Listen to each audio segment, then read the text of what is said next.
Welcome back dear student. स्वागत है आपका e lecture series strategic human resource management.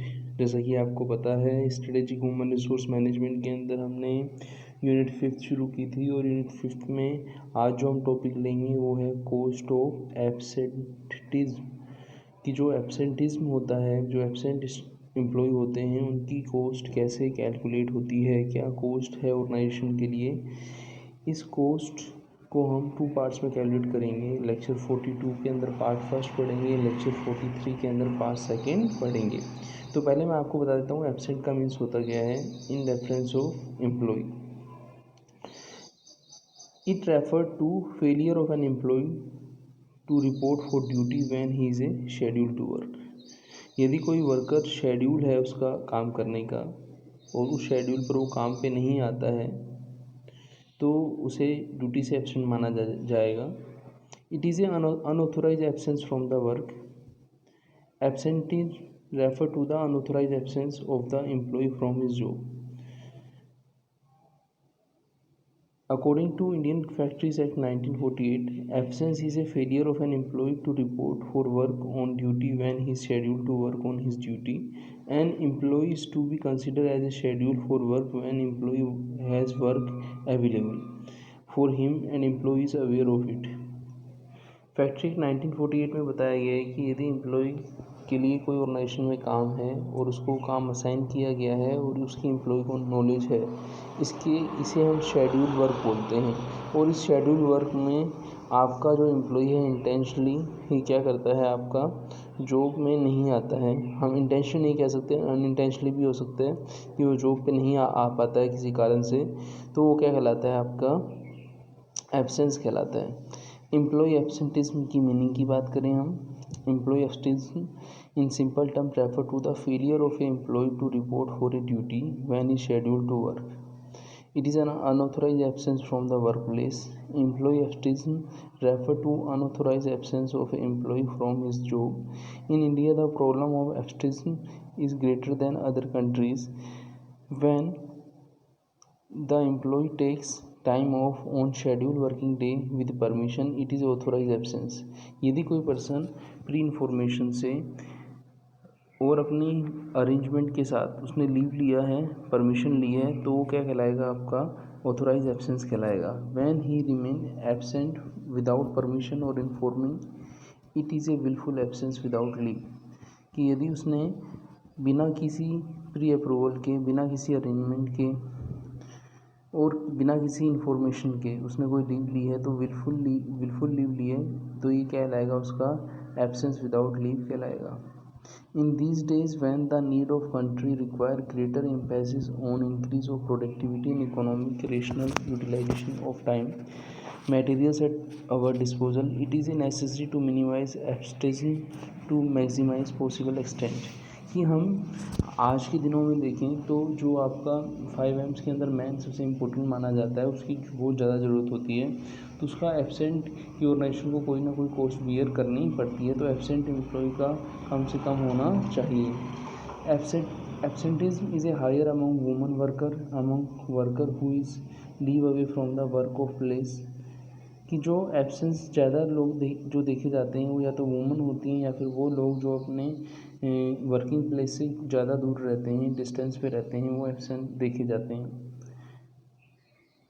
Employ absenteeism defined by factories act हमने पहले पढ़ ही लिया था कि क्या है, ऊपर हमने पढ़ाई था ना एब्सेंटिज्म, देखो हमने शुरू में पढ़ा था factory according to Indian factories act 1948, वही चीज़ यहाँ पे बताई गई है, तो इसे हम यहाँ पे रिपीट नहीं कर रहे।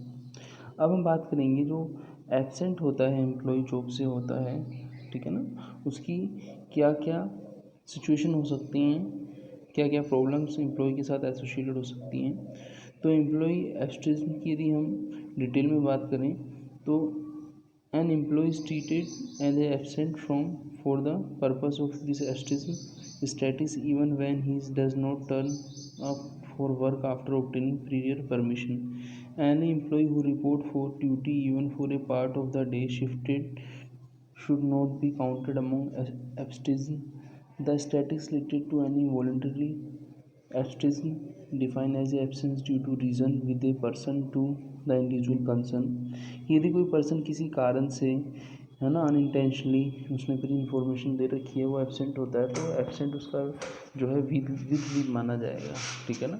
अब यहाँ पे हम कुछ चीज़ें और देखते हैं कि एब्सेंटेशन के अंदर क्या क्या चीज़ें हैं।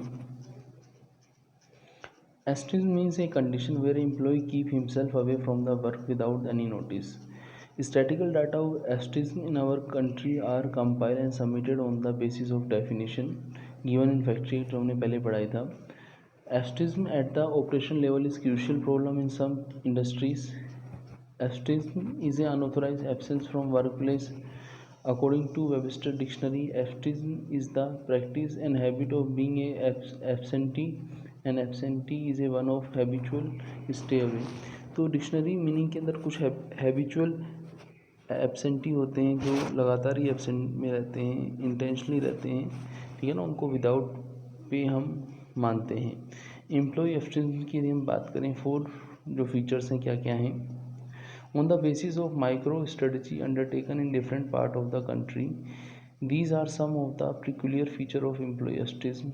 The rate of absenteeism is a lowest on payday, जिस दिन पेमेंट होता है उस दिन मोस्ट ऑफ एम्प्लॉय उस दिन देखे जाते हैं, आते हैं वो। It increase considerably on the days following the payment of wage to bonus. ऐसे ही बोनस के टाइम में भी मैक्सिमम एम्प्लॉय आपको मिलते हैं।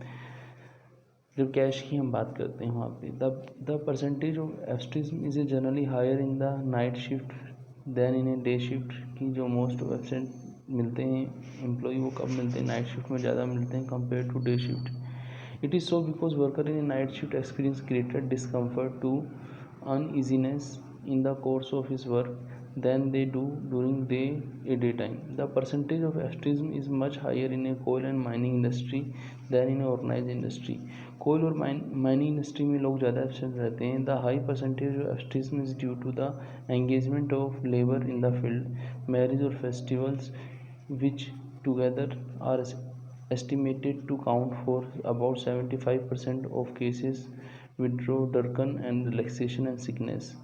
कि जो मोस्ट ऑफ केस माने जाते हैं एब्सेंटेइज्म के वो इन माइनिंग कोल इंडस्ट्री में माने जाते हैं। इसके अलावा जैसे मैरिज का टाइम है, फेस्टिवल का टाइम है, उस समय भी लोग एब्सेंट रहते हैं। जैसे आपने देखा होगा कोई लीव आ रही है तो उससे एक दिन पहले वर्किंग है तो उसके साथ ही लीव के साथ ही एक एम्प्लॉय एब्सेंट ले लेते हैं। इस तरीके से abstinence in India is a seasonal in a character. It is highest during March, April, May।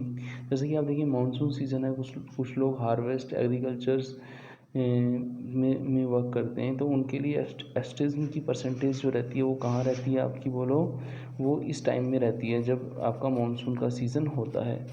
अब हम बात करेंगे कि पूरा लेक्चर जो हमने अभी तक देखा है उसमें एब्सेंटेइज्म के जो टाइप हैं। एक ऑथोराइज एब्सेंटेइज्म आया। क्या authorise absenteeism? If an employee absent himself और herself for work by taking permission from his superior and applying for leave, such absenteeism is called authorise absenteeism. यदि कोई एम्प्लॉई प्री परमिशन से अपने superior से permission लेके leave पर रहता है, लीव एप्लीकेशन देता है, तो ऑथोराइज्ड माना जाता है।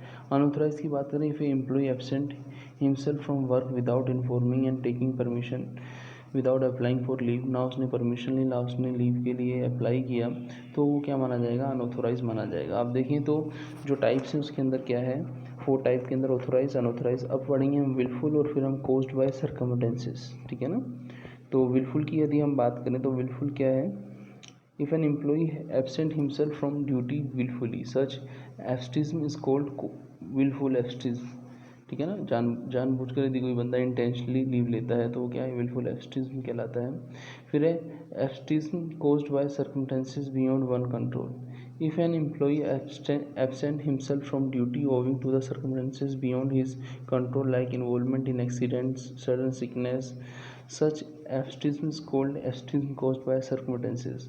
कि ये एब्सेंटेइज्म वो रहती हैं जो एम्प्लॉय के भी कंट्रोल में नहीं होती। आपने देखा होगा कि कभी कभी एम्प्लॉय बीमार हो गया अचानक, ठीक है ना, सडन सिकनेस हो गई, ठीक है ना, कोई एक्सीडेंट हो गया, ठीक है ना, ऑन द वे या आते या जाते समय, ऑफिस से घर आते या जाते समय, या फिर घर पे रहते समय कोई भी आपका एक्सीडेंट, कोई कुछ हैपनिंग हो गया, फैमिली में मिस हैपनिंग हो गई, तो वो सर्कमस्टेंसेस पर रहती हैं जिस पर एम्प्लॉय का भी खुद का कंट्रोल नहीं होता।